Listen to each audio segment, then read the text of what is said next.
Oke, assalamualaikum warahmatullahi wabarakatuh. Apa kabar teman-teman semua? Jumpa lagi di channel Mas Vincent. Nah, di video kali ini saya lagi memperbaiki kulkas satu pintu ya.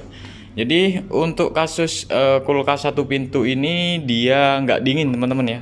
Jadi kata pemiliknya dia nggak dingin. Oke, di sini kita lihat ya. Untuk lampu dia nyala ya. Nah, ini kulkas lampu nyala tapi kulkas nggak dingin. Nah, ini cair ya. Duh. Nah, ini baru tadi pagi katanya ya teman-teman ya. Jadi tadi pagi udah nggak dingin.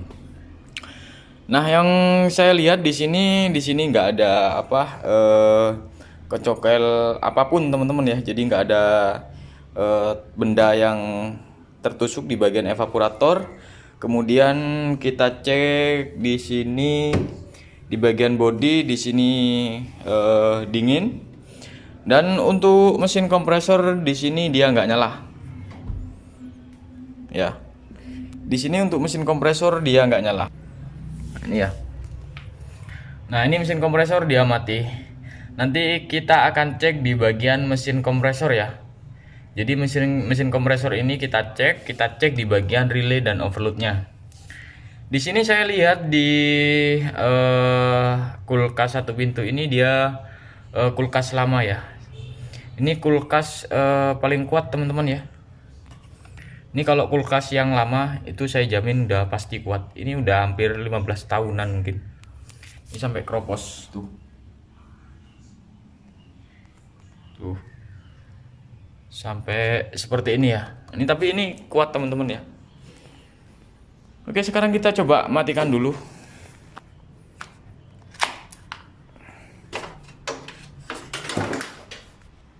Nah, ini kita matikan dulu, kita cek ya. Kita cek di bagian mesin kompresor karena mesin kompresor ini dia mati teman-teman. Kita buka. Nah, ini ya. Oke, saya akan cek di bagian overloadnya ini udah kayak apa ya, ini harus pelan-pelan teman-teman ya. Kalau kulkas lama itu membukanya di bagian relay dan overload ini pelan-pelan. Ini karena sudah apa ya, sedikit kecongkel aja udah pecah ini, karena ini kan sudah lama banget. Kita congkel aja seperti ini. Nah, ini ya, tuh lihat.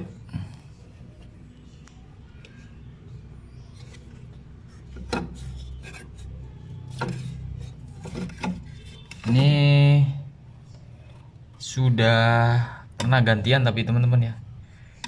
Ini relaynya udah pernah diganti sih sebenarnya, tapi nggak tahu kapan. Karena dia baru panggil teman-teman ya. Jadi baru panggil saya. Atau mungkin dia ganti sendiri waktu itu ya teman-teman ya. Oke, kita akan cek ya. Kita akan lihat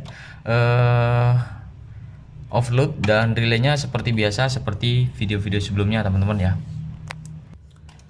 Oke, seperti biasa kita siapkan tang ampere ya. Kita siapkan tang ampere. Kalau misalkan teman-teman nggak punya tang ampere, teman-teman bisa gunakan lampu ya. Jadi lampu kita bisa gunakan. Caranya seperti ini. Ini saya nggak pakai tang ampere ini ya. Kita akan cek, lihat dulu. Kita buka dulu. Aduh, panas teman-teman ya.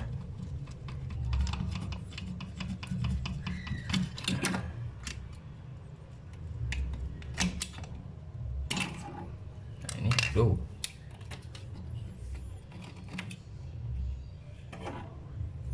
Ini sampai karat ya.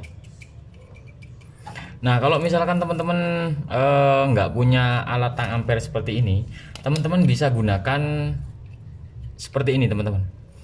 Jadi ini yang ada skunnya ini, kita beri kabel lampu, dua lampu ya, satu lampu itu kan ada dua kabel ya.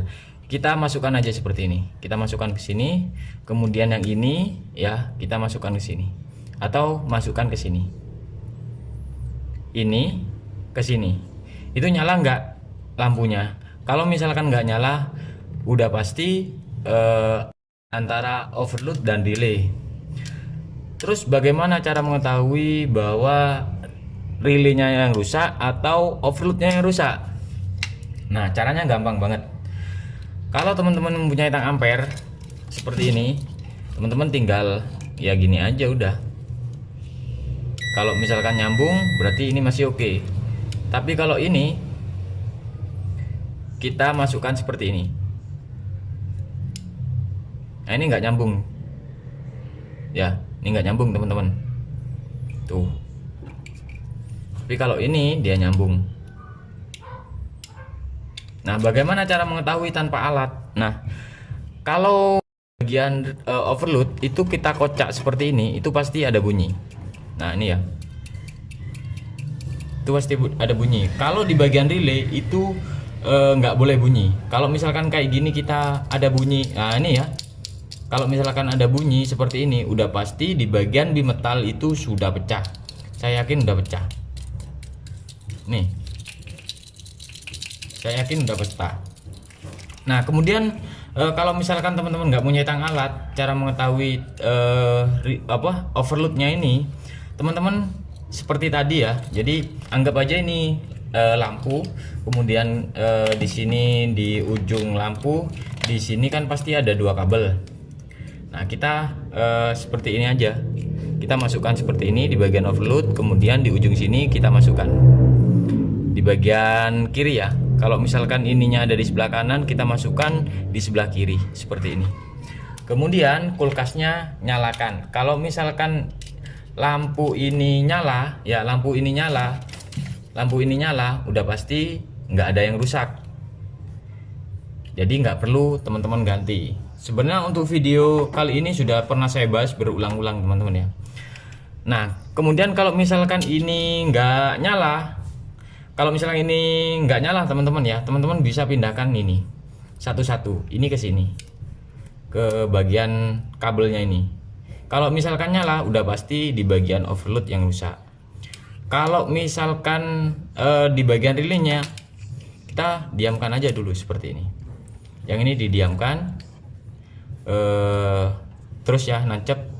Kemudian kita posisikan ke sebelah kanan. Kalau nyala, udah pasti relaynya. Ngerti ya teman-teman ya? Oke, kita langsung aja. Saya kira teman-teman sudah ngerti teman-teman ya.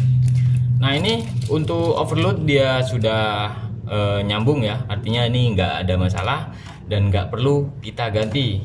Kalau misalkan kita ganti ya nggak masalah teman-teman ya. Tapi di bagian sini ini kocak nih. Teman-teman harus mengetahui ya. Jadi jangan sampai tertipu dengan tang ampere. Ya, ini khusus buat pemula juga. Jadi jangan sampai tertipu dengan tang ampere. Biasanya seperti ini. Kalau misalkan kita tes seperti ini, kadang-kadang dia bunyi, kadang-kadang enggak. Kadang-kadang ada jarum tang ampernya naik dia. Kadang-kadang dia ada resistansinya. Ini teman-teman wajib wajib buka. Karena kalau misalkan nggak dibuka, itu kadang-kadang kita nggak tahu pecah atau enggak. Kadang-kadang juga kalau misalkan bimetal ini pecah, kadang-kadang kita goyangkan seperti ini, dia nggak bunyi teman-teman. Tapi kalau pecahnya parah, dia pasti kocak. Ini sudah pernah saya bahas juga. Jadi buat teman-teman untuk pemula, pastikan di bagian overload kita buka. Caranya sama ya, seperti ini. Nah ini ya, tuh, cah. Nah kalau udah kayak seperti ini ya udah kita ganti. Tuh,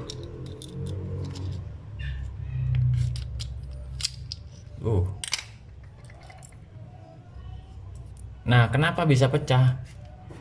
Bimetalnya ini kenapa bisa pecah? Itu kadang-kadang banyak ya kesalahan-kesalahan pengguna ketika kulkasnya sudah dicolokin kemudian dicabut kemudian dicolokin lagi. Itu biasanya merusak ke bagian relaynya, bimetalnya dia nggak kuat. Kalau misalkan udah nggak kuat itu pasti pecah, itu udah pasti ya. Nah terus bagaimana cara menggantinya? Teman-teman bisa mengganti bimetalnya saja atau teman-teman bisa mengganti langsung relaynya satu. Nah kalau misalkan teman-teman ganti relay, usahakan pinnya yang sama ya, karena kemarin banyak banget pinnya yang salah teman-teman ya. Jadi seperti ini kan pin kaki kanan. Nah yang teman-teman beli, yang kemarin beli itu pin kiri, jadi dipasang pin kiri, jadi dia nggak mau jalan, tetap nggak mau jalan meskipun relay ini sudah diganti. Jadi usahakan kita ganti pin sama seperti yang aslinya, yaitu pin kanan teman-teman ya. Itu bebas ya, bebas mau relay yang mana aja teman-teman ya.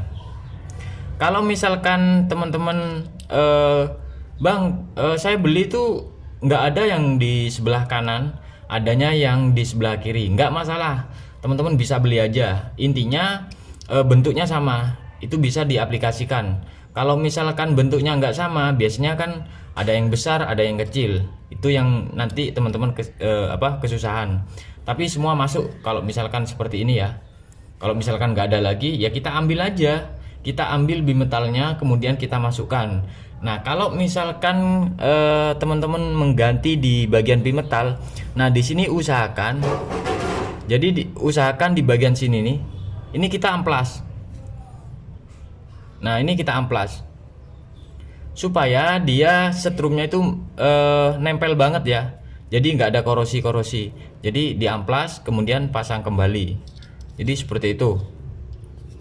Nah di sini saya akan siapkan untuk relaynya yang baru teman-teman ya. Jadi relaynya seperti ini saya ganti.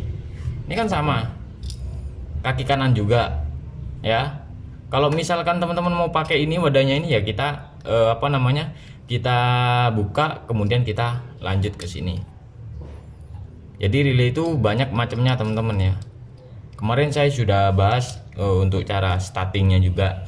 Nah kalau misalkan sudah diganti ya, kalau misalkan sudah diganti tapi tetap udah nggak mau hidup mesin kompresornya, biasanya gejalanya seperti itu teman-teman.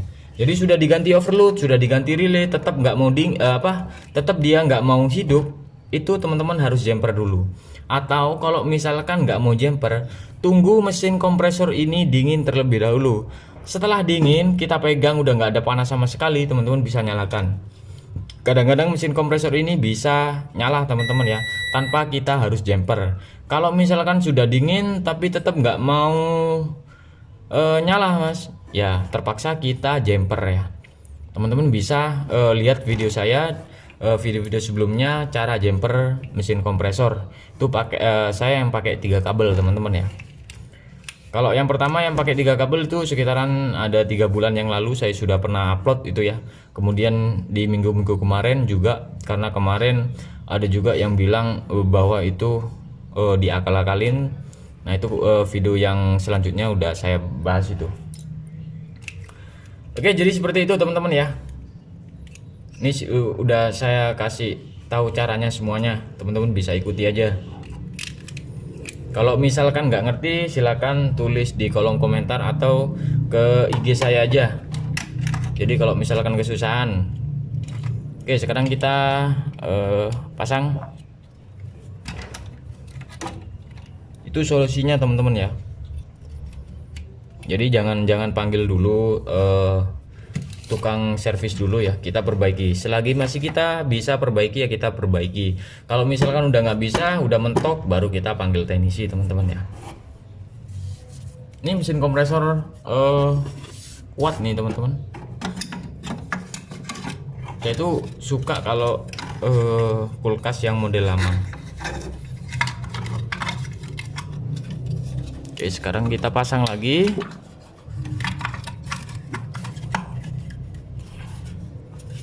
Oke, kita pasang lagi, kemudian kita coba nyalakan. Kita pasang tang ampere supaya kita tahu. Oke, ini ya, kita nyalakan. Oke, kita coba nyalakan. Tuh, mana ini?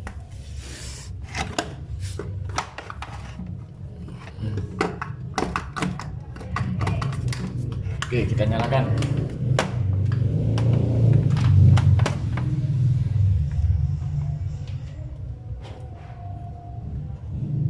Ini nggak mau teman-teman ya.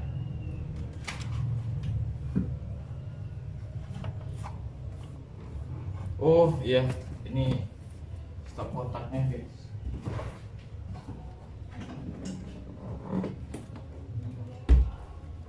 Oke, sebentar karena nih stop kontaknya harusnya nggak boleh kita paralel ya. Bismillah.